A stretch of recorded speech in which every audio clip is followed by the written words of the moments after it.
Ladies and gentlemen, welcome back to the channel. And this win against Everton, it is a 1-0 win, but it feels better. Maybe it is because Benjamin Sesko scored, and with all the noises during the summer that Benjamin Sesko is not going to work at Manchester United, he will end up like Rasmus Højlund. The fact that Benjamin Sesko is the one who has been getting some of the most important goals for Manchester United recently, it really means a lot. And maybe it is because of the fact Manchester United have not been doing really good in these teams where they go in as favorites. We saw that against West Ham, against Fulham.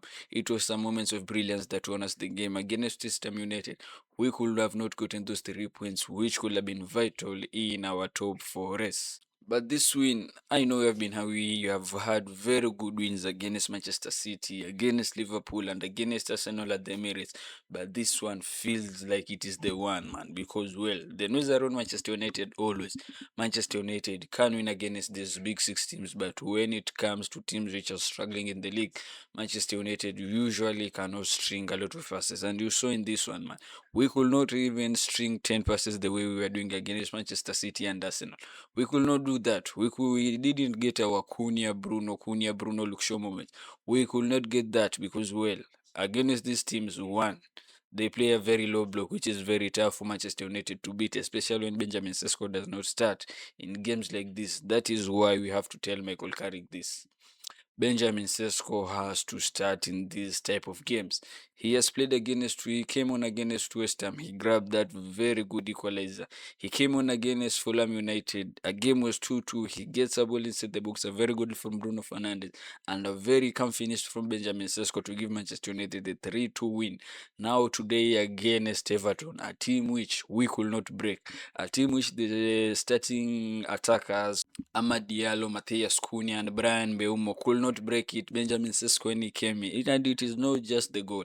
We'll talk about the goal, but it is not just about the goal from Benjamin Sesko. It is the way he was holding up play and involving other attackers in this game. And maybe Michael Carrick will say, well, we have to build confidence. We have to build Benjamin Sesko's confidence before throwing him into this game. But I think at the moment, what I've seen from Benjamin Sesko, this guy is confident enough, man. That finish against West Ham, that is confidence. That finish against Fulham, that is confidence. And today, getting that ball from that pass from Brian Mbeumo and that finish, that is confidence. So I think against Crystal Palace, Benjamin Sesko has to be in the starting 11 because, well, if I'm Benjamin Sesko at the moment, I'm thinking, what do I have to do to get into this team? What do I have to do to get into this team?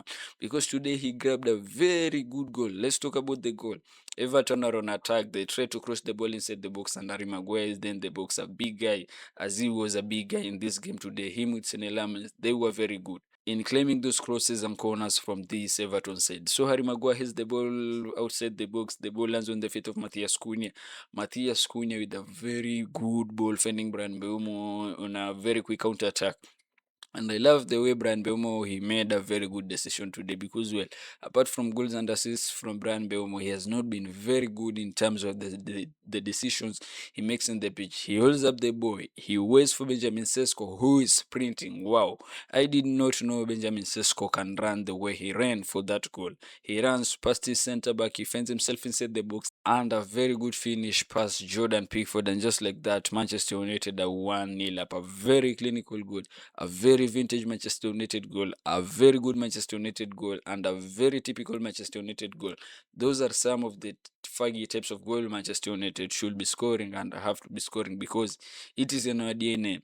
In a few seconds we are defending, then 5 seconds later it is a goal for Manchester United and Benjamin Sesko is in the flag celebrating. So I think Benjamin Sesko has done enough, man. He has to start at least against Crystal Palace, man. You have been building his confidence in the bench. Let him start this game and see how good Benjamin Sesko is when he starts the game and he plays for those 70, 80 or 90 minutes if he has to play full time. But again, there's a guy who, if it was not for him, Manchester United could have not gotten these 3 points because the way Everton were playing this game so that they can get corners, it was just beyond haram football. And we've seen that this haram football of getting corners surrounding your goal, the opposition's team goalkeepers, so that you don't give him space for him to claim those crosses. The fact that Senne Lammens was there and just claiming those crosses like it was nothing. Wow.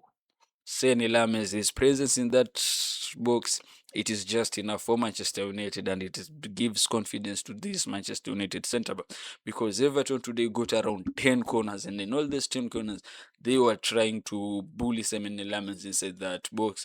They were pushing this, at some point, they were even pushing Senne Lammens beyond his goal lines, and referee had to intervene, but Senne Lammens held his ground. Every cross that was coming inside that box, he was trying to claim it. The big guys like Keane, the big guys like Barry, who were trying to bully Senne Lammens. Then Senne Lammens did not fall into that. He was just there. He wanted his presence to be felt, and he was claiming all those crosses. And for me, Senne Lammens was man of the match today. He was man of the match today. He was given man of the match by the Premier League. Maybe some fans thought that there was another guy who played better than Senne Lammens, but personally, I think if it was not for Senne Lammens in that goalpost, if we had another goalkeeper in that goalpost, Manchester United could have easily lost those 3 points, or we could have walked away with 1 point. And the Premier League, man, the Premier League officials, they have to come up with a solution with these corners. They absolutely have to come up with a solution with these corners. If you get a corner and you score a very good corner, the way Manchester United scored against Fulham, that is good. But these corners that I'm seeing people wrestling goalkeepers, the goalkeeper is not given chance, the goalkeeper is not given space. Whenever the goalkeeper tries to jump, he's surrounded by 7 guys who are just in there trying to make his life hard. So just come with the mechanism so that you can deal with the way these guys surround the goalkeeper, they bully the goalkeeper, so that he can't make those saves or bail his team from this type of situation. But in terms of the game in general, Manchester United players, a lot of Manchester United did not have a good game, especially in the midfield. Bruno Fernandes, he had one of his worst game for Manchester United. Casemiro, he did not have that best game. I could not see those passes. I did not see that sustained possession from Manchester United, especially in the midfield. But there's a guy. Some of the Manchester United fans, midfielders are having a bad game. He was there to give us a good performance. If it is very bad for him, it is usually a 7 out of 10 performance, and that guy is Kobbie Mainoo. The reason why I really love Kobbie Mainoo, man, he's not that guy who will come up with some flashy performances. No, in a game he'll give you a 7 out of 10 performances. The next game it is a 8 of 10 8 out of 10 performance, 9 out of 10 performance, 10 out of 10 performance. That is his level for Manchester United, because in a game where Bruno Fernandes was not in his level, Casemiro, a lot of wrong passes in that midfield. When the ball was given to Kobbie Mainoo, he knew how to sustain the pressure. He knew how to hold the pressure. And even his recoveries, man, they were very brilliant. And this is the reason why I see Kobbie Mainoo as the future of this Manchester United midfield. Casemiro is leaving at the end of the season. Bruno Fernandes, well, we don't know what will happen with him, but we know Bruno Fernandes is all.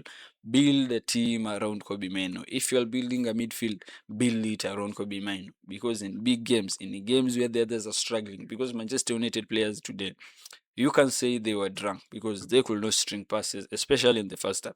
In the second half, we really improved, but in the first half, this was not a good Manchester United performance. But the best thing is that we got 3 points. We are not going to play the way we played against Arsenal or Manchester City in every game. But the best thing that these guys can do, it is getting those 3 points. And I'm really glad that they did it, and it was through Benjamin Sesko. Now, this is where Manchester United are in the Premier League table. Fourth in the Premier League, 48 points, just 3 behind Aston Villa.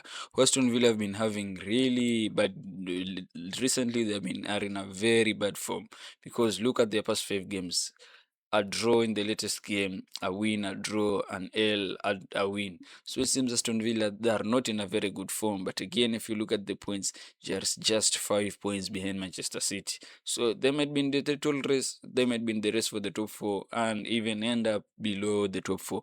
For Chelsea, well, these 2 recent draws, they have really hurt the ambition for the top four. Liverpool, they've been getting 3 points here and there, 6 points in their past 2 games, which is very good, by the way. But you look at the Manchester United form at the moment. In our past 5 games, 4 wins and 1 draw, which is not bad. But we have to win our next game against Crystal Palace.